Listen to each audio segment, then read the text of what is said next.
વડોદરા શહેરમાં નકલી સોનું અને બોગસ નોટોના વેપારનો એક મોટો પર્દાફાશ થયો છે.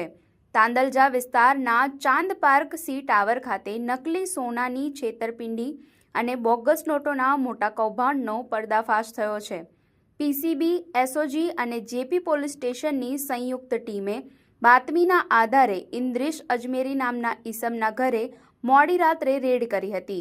આ રેડ દરમિયાન ઇન્દ્રિશ અજમેરીના ઘરેથી શંકાસ્પદ સોનાના વરખવાળા બિસ્કિટ, મોટા પ્રમાણમાં નકલી નોટો અને આ કૌભાંડને અંજામ આપવા માટે ઉપયોગમાં લેવાતો સામાન મળી આવ્યો છે.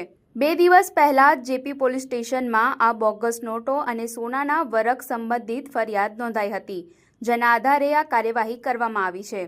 પોલીસે ઇન્દ્રિશ અજમેરીની ધરપકડ કરી વધુ પૂછપરછ શરૂ કરી છે. આ કૌભાંડમાં અન્ય કોઈની સંડોવણી છે કે કેમ તે દિશામાં પોલીસે તપાસના ચક્રો ગતિમાન કર્યા છે.